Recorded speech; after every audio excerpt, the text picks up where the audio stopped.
Avec 4 minutes durables, vivons éco-citoyens. Éco-citoyens, éco-citoyennes, bonjour.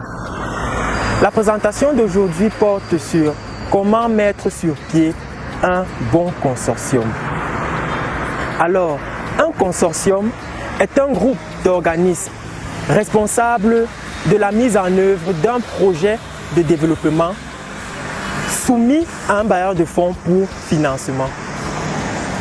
Avoir une bonne méthode pour initier un consortium reviendrait tout d'abord à connaître les caractéristiques d'un bon consortium, ainsi qu'à maîtriser et appliquer les conditions à remplir pour sa mise sur pied.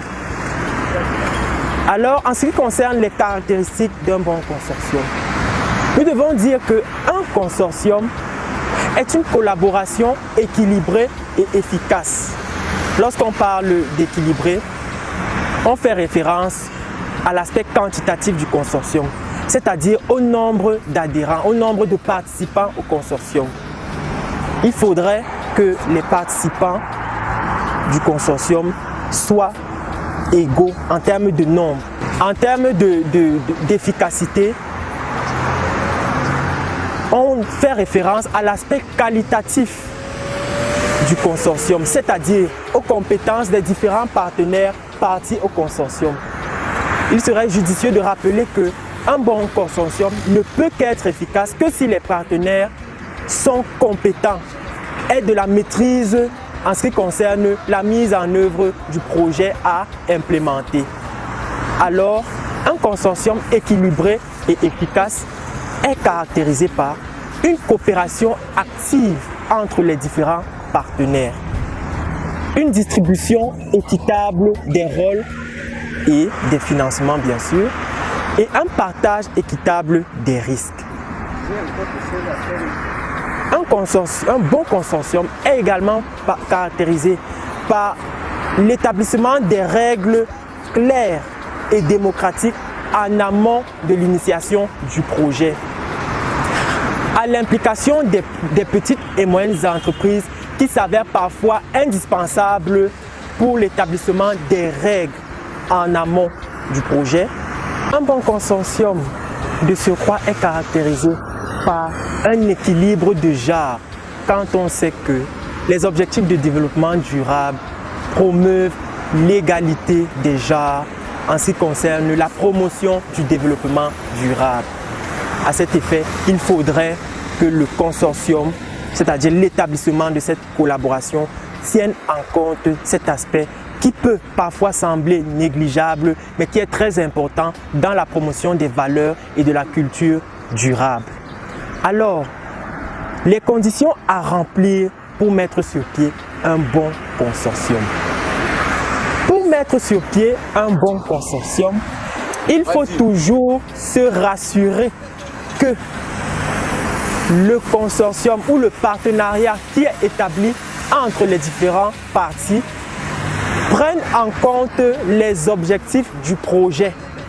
En effet, il faut que les parties au consortium soient pleinement conscients des objectifs qu'ils ont à remplir pour la réalisation du projet et qu'ils prennent en compte les différents aspects relatifs à l'aspect structurel du projet.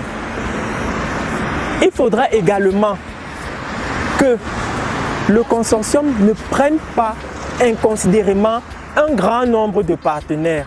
Quand on sait que plus il y a de partenaires, plus le consortium est difficile à gérer et plus le projet est difficile à réaliser.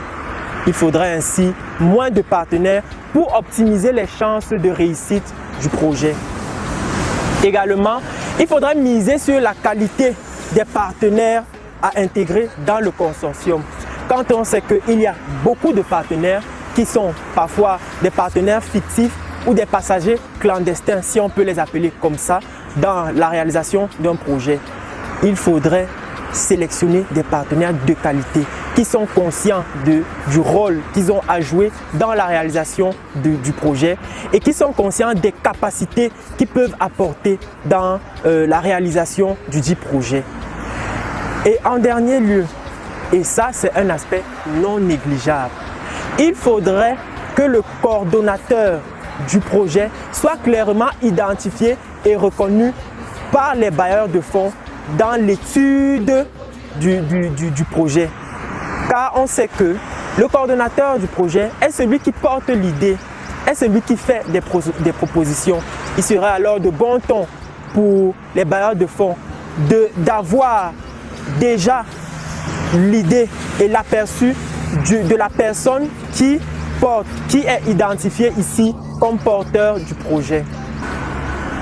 Arrivé au terme de notre présentation, une question reste quand même en suspens. Y a-t-il une différence entre un consortium et un partenariat dans le cadre d'un projet de développement?